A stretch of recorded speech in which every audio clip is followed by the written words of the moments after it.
महाराज, बरतंतु कोष से कहे मुझे 14 करोड़ सोने की मुद्रा चाहिए।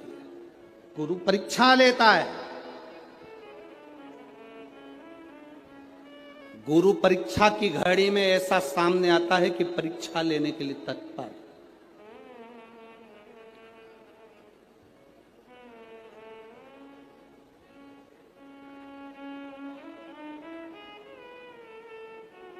ली परीक्षा, 14 करोड़ सोने की मुद्रा, कोष गया, तुरंत राजा रघु के पास। राजा रघु से कहा, महाराज 14 करोड़ सोने की मुद्रा मेरे गुरु जी को देना है, मैं ब्राह्मण का बालक हूं, आप दे दो। राजा रघु ने कहा 14 करोड़ सोने की मुद्रा देने के लिए मना नहीं, पर मैंने अभी यज्ञ करा था, उस यज्ञ में मैंने सोने की मुद्रा सब संतों को, ब्राह्मण जन को बांटी है। मेरे पास में इतनी मुद्रा नहीं, थोड़ी बहुत निकल जाएगी, 1 करोड़ दे दूंगा, 14 करोड़ कहां से लाऊं? राजा रघु ने कहा, पर ब्राह्मण मेरे दरवाजे से खाली ना जाए, रुकिए, मैं इंद्र पर आक्रमण करता हूं। गुरु गुरु है, इंद्र पर आक्रमण करता हूं। राजा रघु ने इंद्र पर सेना तैयार कर आक्रमण करना प्रारंभ करा। इंद्र का सिंहासन डोलने लगा। इंद्र दौड़ते दौड़ते भगवान ब्रह्मदेव के पास में गए। राजा रघु इंद्र पर आक्रमण कर रहे हैं, इंद्रलोक पर आ रहे हैं, क्या करा जाए? एक बच्चे को 14 करोड़ सोने की मुद्रा चाहिए, गुरु ने मांगी है, इसीलिए लेकर जा रहा है। उसको 14 करोड़ स्वर्ण मुद्रा, हाँ 14 करोड़, हाँ क्या करें? इंद्र से कहा, राजा रघु यहां पर आए स्वर्ण मुद्रा लेने के लिए, आप कुबेर को बुलाओ और कुबेर से कहो कि तू जाकर 14 करोड़ सोने की मुद्रा दे दे। कुबेर को बुलाया। कुबेर शमी का एक पत्ता तोड़ा। शमी का एक पत्ता कुबेर ने तोड़ा और पृथ्वी पर आकर शमी के पत्ते को तोड़कर कोष को दे दिया।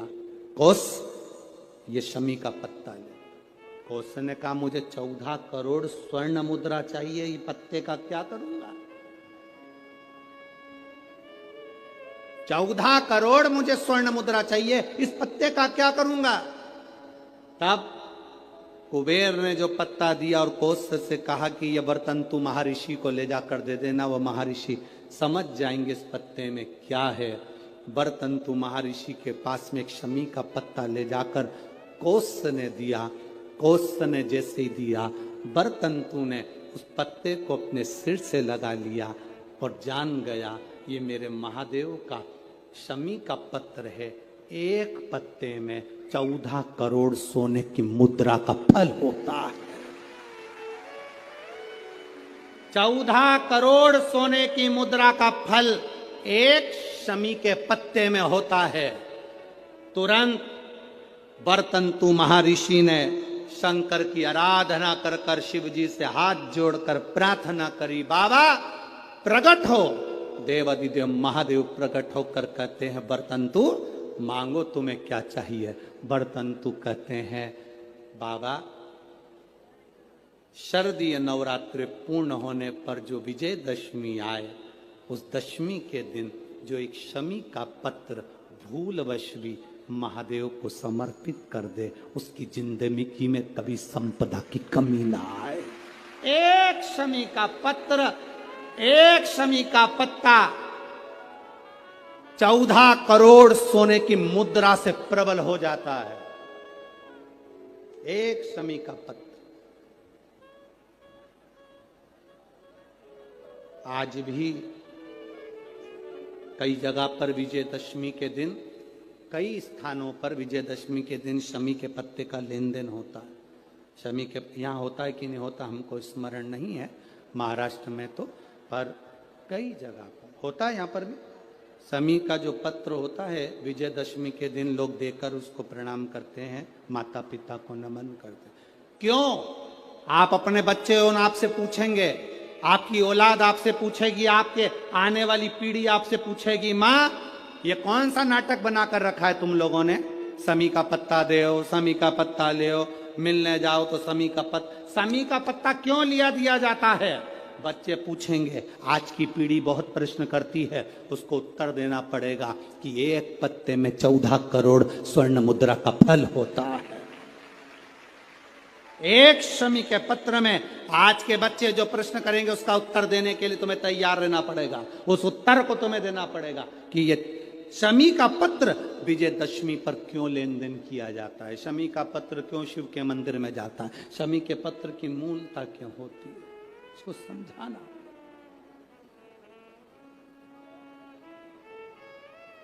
एक शमी पत्र में वो फल है। और केवल यही नहीं, शमी के वृक्ष के नीचे, बेलपत्री के वृक्ष के नीचे अगर भूल से भी बच्चा, बूढ़ा, कोई व्यक्ति एक पार्थिव शिवलिंग का निर्माण कर लेता है, भूलवश भी उस पे जल समर्पित कर देता है, भूलवश भी उसके भाव से पुष्प या शमी पत्र या बेलपत्र भी चढ़ा देता है, तो वो इस संसार में कहीं ना कहीं सुख भोगता ही है, उसके जीवन में दुख नहीं। शमी पत्र की मूलता एक बड़ा सुंदर प्रसंग यहां पर आता है भगवान शिव की कथा में। औरव ऋषि की बेटी थी शमी और धौम्य ऋषि के पुत्र थे मंदार। मंदार आंकड़ा पुष्प,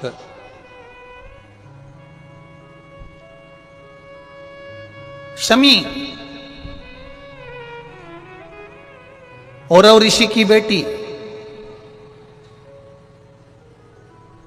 जब बड़ी होती चली गई तो वो औरव ऋषि की बेटी शमी ने जीवन में कुछ किया ना किया, पर एक काम औरव ऋषि की बेटी शमी करती रही कि भरण पोषण में अग्रणी रही। कोई भूखा मिल गया, औरव ऋषि की बेटी ने अपना भोजन तक दे दिया। ये बेटी का जीवन होना चाहिए। कई महाराज, औरव ऋषि की बेटी शमी उसमें की थी, अगर उसकी थाली में कुछ भी नहीं बचा चलेगा, पर सामने वाला भूखा नहीं रहना चाहिए, उसको जरूर खिला देना।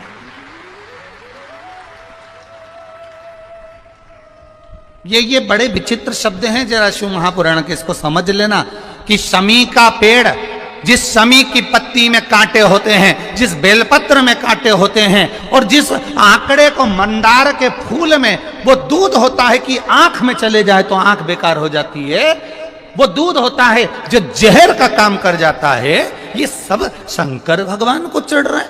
शमी जिसमें कांटे हैं, बेलपत्र जिसमें कांटे हैं, मंदार का फूल जिसमें जहर भरा पड़ा है, धतूरा जिसमें जहर भरा पड़ा हुआ है, ये शिव को क्यों समर्पित है? ये शंकर को क्यों चाहिए? ये शंकर के पास क्यों जा रहे हैं?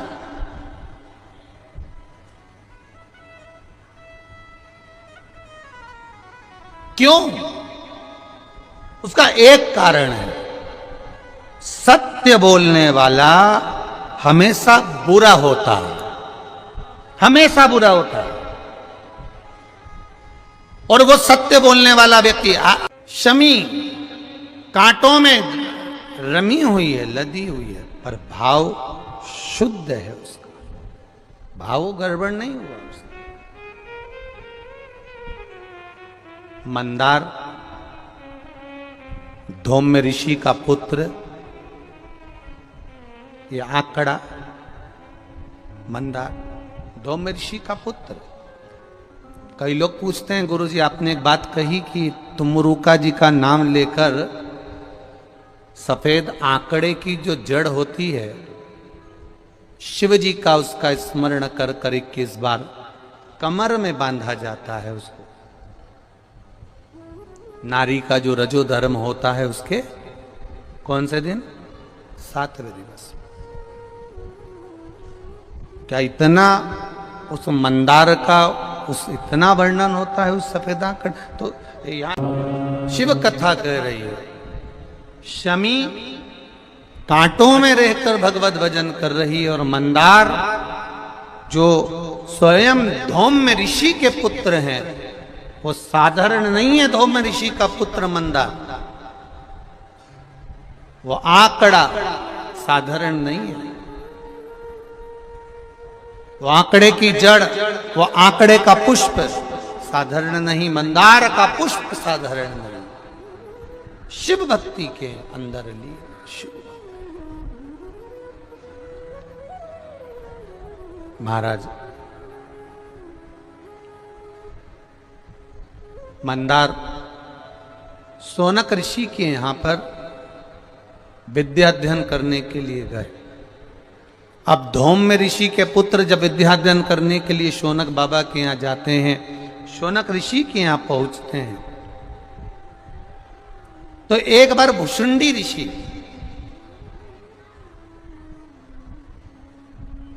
अब भुषुंडी ऋषि जो किसी देवता को नहीं मानते, कहीं नहीं जाते, केवल एक जगह पर ही आराधना में लगे रहते हैं, और वो श्री गणेश जी महाराज की आराधना करते। केवल गणेश जी की आराधना करते, बाकी के कहीं नहीं जाते वो भुषुंडी ऋषि। अब भुषुंडी ऋषि जो गणेश जी की आराधना में लगे रहते, समय बीतता गया।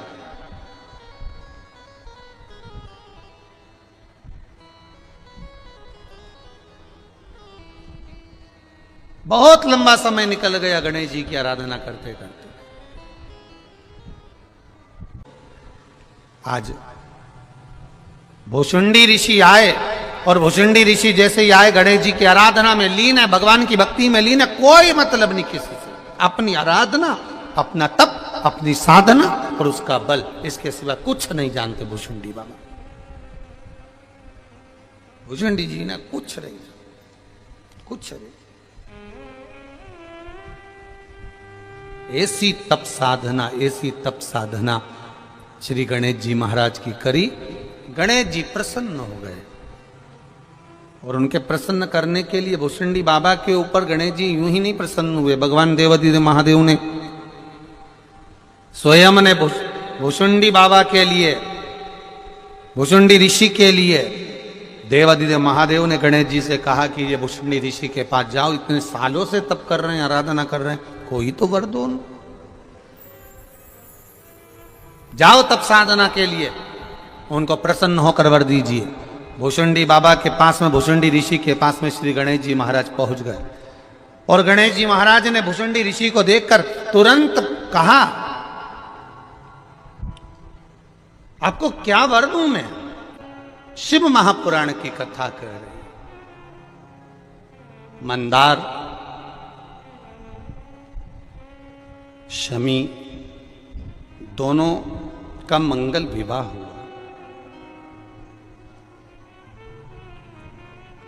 मंदार और शमी दोनों का मंगल विवाह हुआ, दोनों का मंगल विवाह।